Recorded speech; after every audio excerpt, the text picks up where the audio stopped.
Hello everyone, so we have come up with our next class. So in our previous class we have learned about parts of speech, the modern concept, how it is used and what are its various forms. So today we are moving to our next chapter, that is verb and tense. So I am taking verb and tense together because these two things have a very tight relationship in language usage. So verb, as we know, is the word which explains or which points out an action, and tense is something which goes along with verb because it is the verb which uses a tense.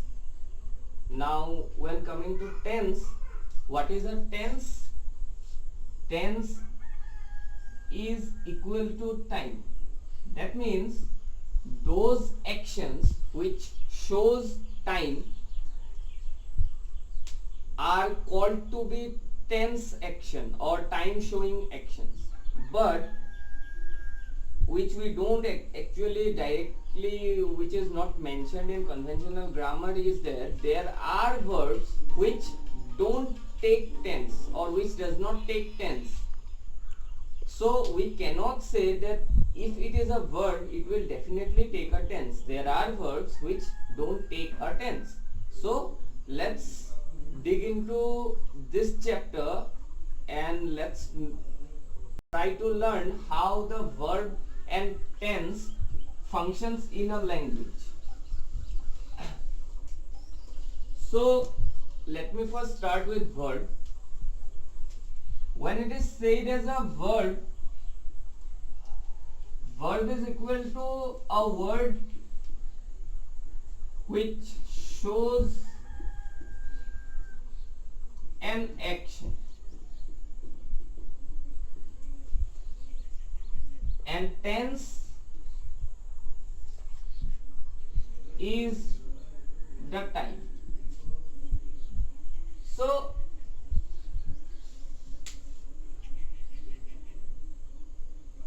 if we have to break types of verbs, then in conventional grammar we can see action verbs, etc., etc., but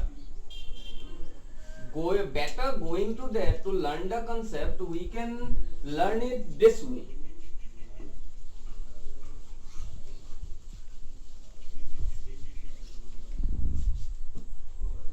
A verb can be divided into two types. One, a tense verb, a tenseless verb.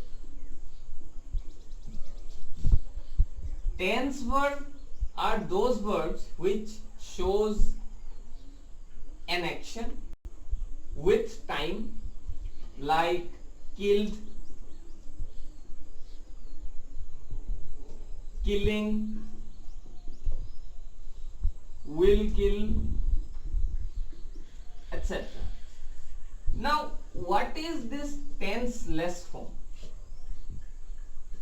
This tenseless form is what we normally call, or what commonly is called as, participle.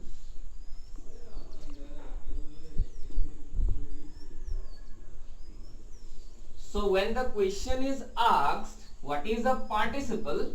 A participle is a tenseless form of a verb. Now, participles are of various types. We can divide participles into three forms. That is preterite, present, and past. So these are the three types of participles. Now coming to why participles are needed, or why this second form of verb, the tenseless form of verb, is needed in a language or needed in English.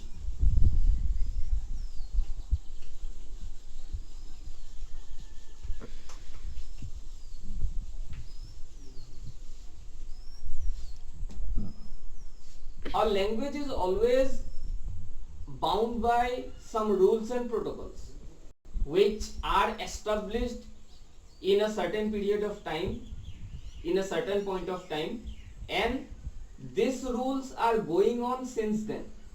And out of those rules and protocol, one rule of English language is that if there is a verb compound, means a series of verbs. Verb compound means series of verb. Series of verb, in simple language, if we try to say, if we are using more than one verb in a sentence, if we are using more than one verb in a sentence, that series of verb or that combination of more than one verb is termed as verb compound. For example, I could have gone. So here could is a modal verb, have is a helping verb, gone is a main verb. So we are using three verbs here. So this is a verb compound as a whole. We are using a series of three verbs, and this series of three verbs, these three verbs are altogether called as verb compound because we are using more than one verb. Now, in English language, when there is a verb compound,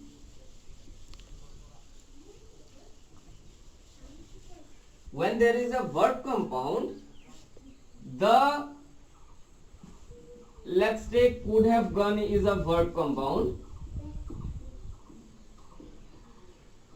There are certain rules. Number one, in a verb compound V1, V2, V3, where V1 is the first verb, V2 is the second verb, V3 is the third verb, the first verb, only the first verb can take tense, and the rest will go in tenseless form. That means in participle form. Only the first verb will take tense and the rest will go in tenseless form. This is the first rule. Second rule is, if in a verb compound V1, V2, V3, the first verb will take tense as usual. The second tense will only take the preterite participle form. The preterite participle form when the V1 is a modal verb. When the V1 is a modal verb, the following verb or the V2 will always take the preterite form. But if it is not a modal verb, like this, if it is a helping verb or any other kind of verb other than modal verb, it will directly take the tenseless form, that is present or past participle. It will not take the preterite form. The preterite form only comes with a modal verb. There is a reason behind the preterite form coming with a modal verb. We will discuss it later. And the third rule is, if we are using a verb sequence V1, V2, where V1 is a do verb,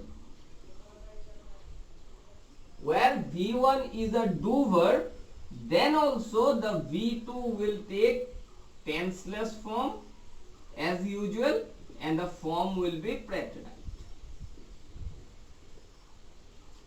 Because do verb is also related or kind of a modal verb.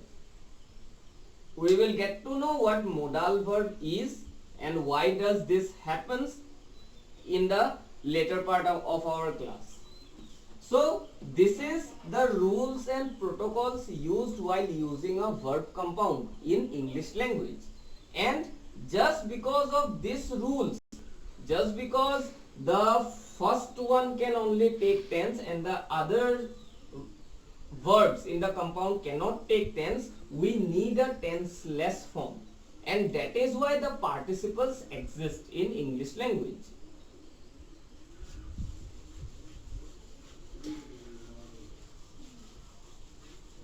So these were some usages or practical use of verb in English which we are using since we have learned English, but these things are nowhere clearly mentioned or nowhere clearly explained in a grammar book. So I thought of going through this conceptual grammar classes in this way.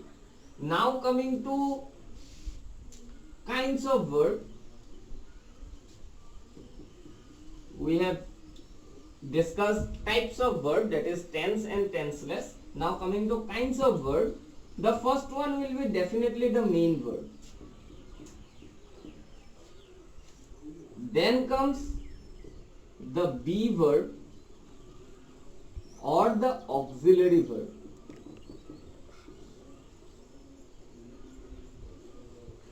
Then comes the modal verb. And then comes the existential verb. Then comes the helping verb. So these are the four main kinds of verb used in a language. These are the four main kinds of verb. There are other two. One is called as existential verb and copula or coupling verb.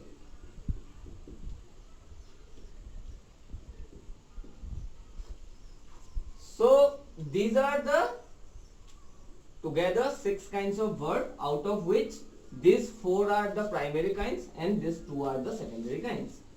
Now we all know what is a main verb. The verb which is directly attached to the action. For example, kill, eat, run, etc. What is a be verb or a auxiliary verb, and why it is there in a language? So when it is said as auxiliary, the direct meaning to it is assisting, and assisting is not equal to helping. Remember that. Assisting is not equal to helping. That means a helping verb is a different thing and the auxiliary verb is a different thing. That is why if we take the reference of an office there, the assistant to someone and the helper to someone are two different persons.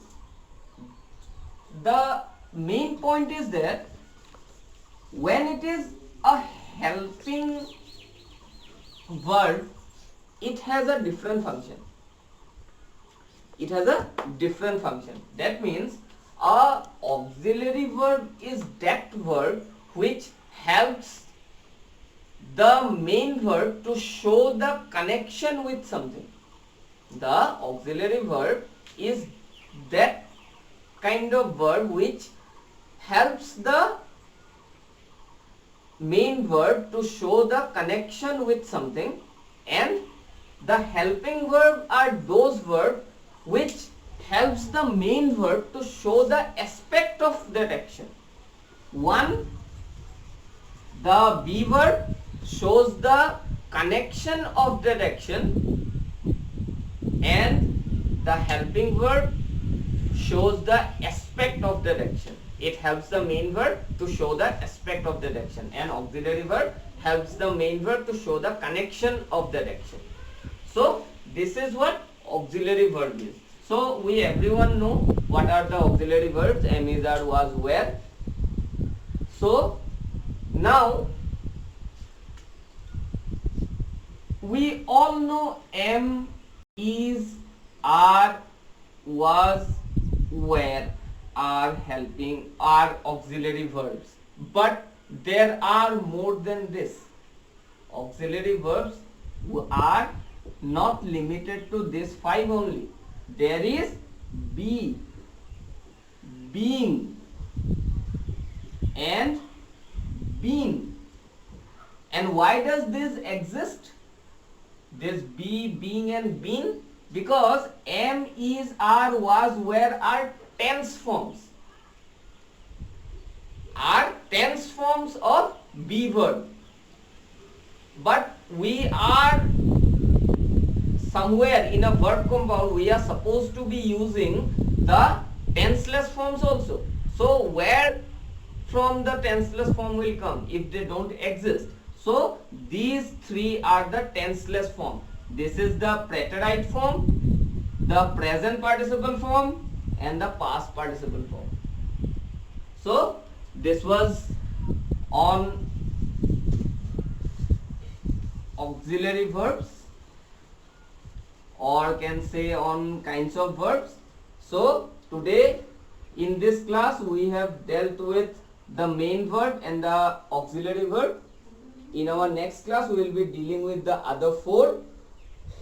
Hope this could create a concept of verb in your mind and make it clear how it is used in a language. In the next classes it will be more transparent and more crystal clear to you how these things are used and why there is various types of things happening in the English language. Thank you.